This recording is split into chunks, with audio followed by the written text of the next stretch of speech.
Hello, I'm the Nostalgia Critic. I remembered so you don't have to. And welcome to Star Trek Month. Engage review. Yes, sir.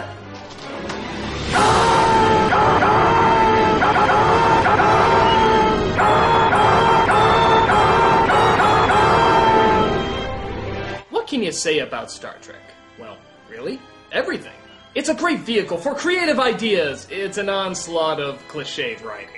Its characters are timeless and unforgettable. Their personalities are on par with the Ninja Turtles. It's one of the greatest works in sci-fi of all time. It's the corniest schlock you'll ever watch. Everybody has an opinion on Star Trek, but there is one pattern that most people seem to agree on. When it comes to the movies, the even-numbered ones seem to be the best. For whatever reason, the odd-numbered Star Trek films seem to be the ones that get once-in-a-while viewers and die-hard fans really pissed off. I believe we can attribute that to the binary structure that emanates from these movies. Or it could just be a giant coincidence. Damn it! I almost sounded intelligent! So all throughout January, we're going to look at the odd-numbered Star Trek movies. The ones that seem to get Trekkie's panties in a bundle. And we're going to start off with Star Trek the Motion Picture. Roll clip number 1. Energize! I cannot do it, Critic! I don't have the power! Or the, money. Thank you! So we see our opening credits. We got William Shatner, Leonard Nimoy, DeForest Kelley, And the rest! We then cut to some sort of anomaly in space, where the Klingons come to check it out. Well, wait a minute. In the original show, the Klingons have flat heads. Well, now they're all round and pointy? What's up with that? Incoming cameo, Critic! Oh, God, I was hoping I could avoid this. Guess I have no choice. I have to face the music. Put him on screen. Hi, Critic. Angry Joe? Oh, thank God. I thought you were Linkara for a second. Yeah, I know. He's obsessed with Star Trek. He's a total geek. Yeah, tell me about it. So anyway, I wanted to point out why exactly the Klingons' heads look like that. You see, there's actually several different theories that's popped up over the years. The first one being that the Klingons suffer from the Nechrat, which is a degenerative disease that only their species suffers from. Yeah, look, when I asked that question, I was only half curious. Well, not even half, a third, a fifth. The fans would kill me if I didn't bring it up, so you'll need to explain it. But surely you need a Star Trek expert like me to help you through this. No, I don't. And we're not going to do that thing where we go back and forth and then suddenly I give in. I'm doing it alone. But Critic, you have no idea what you're in for. Oh, come on. It was directed by Robert Wise, one of the greatest directors of all time. I'm sure I can get through this. Very well, Critic. Very well. But do you know the ancient Klingon proverb that tells us revenge? Nope, I'm not allowing any quotes either. Just piss off. Oh, but come on! I've been wanting to do this speech for years! Engage overdubbing audio! Great! Hello, I am Angry Joe, the fastest mouse in all Mexico. I like to yell and scream because I'm a stupid head and like to drink elephant urine. I have no friends, only my elephant urine. Does this incredibly racist accent offend you? Good! I don't even think it's the right nationality. That'll teach you next time to interrupt my review. Nicely done. Now back to the review. Engage! You know, you don't have to point every time you say that. Fine.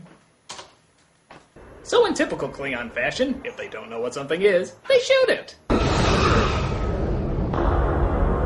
Oh yeah, I should probably mention this anomaly always seems to make what I guess is supposed to be a disturbing sound, but it always sounds like a chord off of an electric guitar.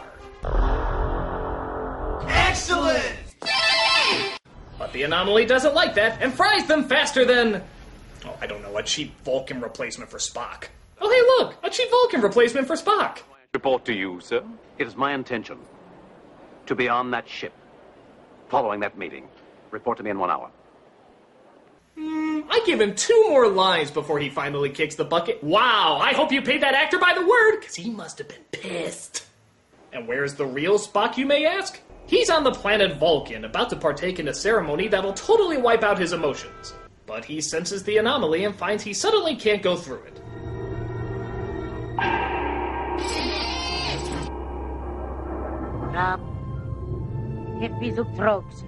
So she mind melds with him and finds that his brain is still filled with the most illogical of human remains.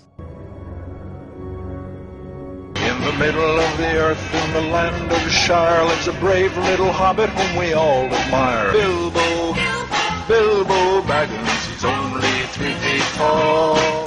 So illogical. But we then see Captain Kirk getting ready to board the Enterprise once again.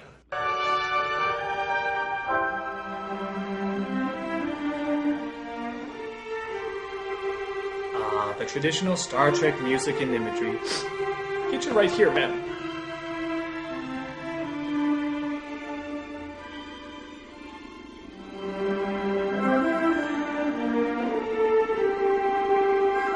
Yeah, that's still the ship. Still looking at the ship.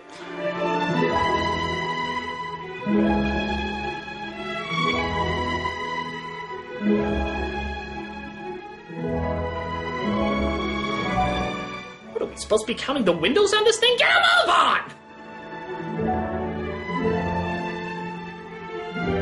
Oh, let me guess. The next 2 shots are going to be Kirk reacting and a shot of the ship. I must be psychic!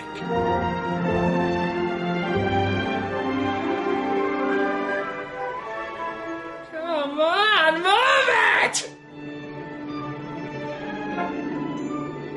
Well, thank God. It looks like they finally run out of space to go. Oh no! That was just the build-up for the front of the ship. Oh, that's great. And how much time are we going to spend looking at the front of the ship? Fuck that noise! Prepare to fast forward! Preparing to fast forward! Fast forward! Fast forwarding, sir! Go past this part! In fact, never play this again! Thank you, Mr. Scott. Aye, sir. Thank you, Mr. Bum. Aye, sir. But it turns out not everything on the ship is boringly pleasant. For it seems Kirk is relieving Captain Decker of his duties. For no other reason than, well, he wants to do it. I'm replacing you as captain of the Enterprise. May I ask why? My familiarity with the Enterprise. This is an almost totally new Enterprise. You don't know her a tenth as well as I do. That's why you're staying aboard. I'm sorry, Will. You told me how envious you were and how much you hoped you'd find a way to get a Starship Command again. Hey, it could be worse. You could be demoted to religious propaganda on the WB. But more bad news happens as it turns out the beaming of Mr. Not Spock is going awry. Gee, I wonder what's going to happen to him. Give it to me. Yeah, let the captain, who we've just been told doesn't know 1/10 of the ship, take away control from the person who's been trained specifically for this job.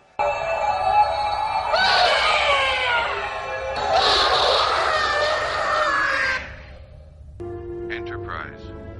What we got back didn't live long, fortunately. Well, good one, Kirk. You've been in charge for only 120 seconds, and you've already caused 2 casualties. It's going to equal out to, what, a death a minute? And it's such a weird scene, too. Why have this character if all you were going to do is kill him off? It's a grim, pointless scene. It's like watching My Little Pony and then just throwing in a horse exploding. I mean, why do we need that? Oh well, battlefield promotion. I'm afraid you're going to have to double as science officer. Hey, keep it up and maybe one day you'll make captain. We then get the only crew member to have less hair than Shatner, Lieutenant Ilea. Hello, Ilea. Decker. I was stationed on the lieutenant's home planet some years ago. Commander Decker? Yes, our exec and science officer. Captain Kirk has the utmost confidence in me. And in you too, Lieutenant. My oath of celibacy is on record, Captain.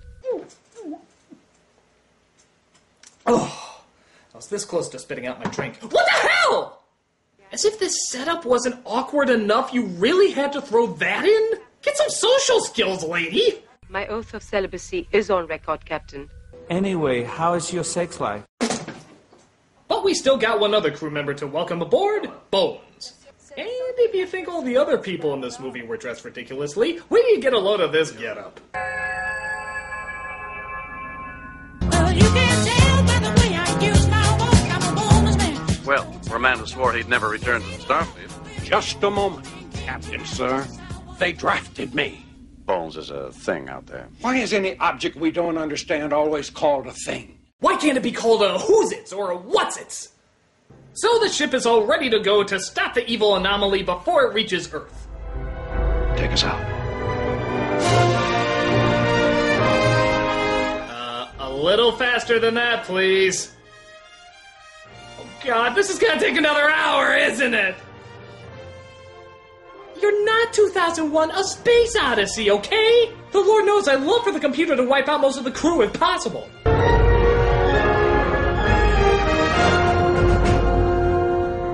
What the...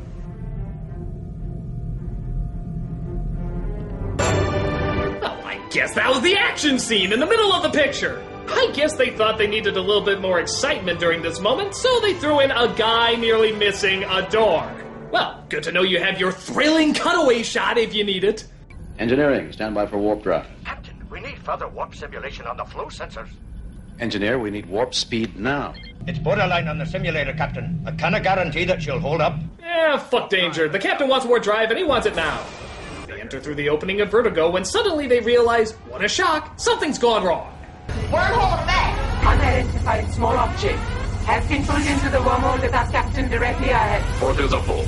Continue shaking the camera and increase Photoshop smudge. Time to impact.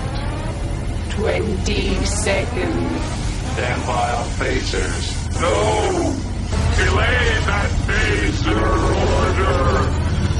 Hey, sir, listen to this. Luke, I am your father.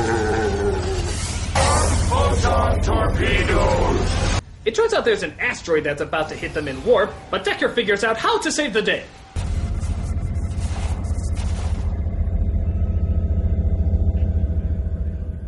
So, just to clarify, Kirk's been in charge for only a few hours, and he's already killed 2 crew members and nearly wiped out the entire ship. I'd follow this man to eternal death.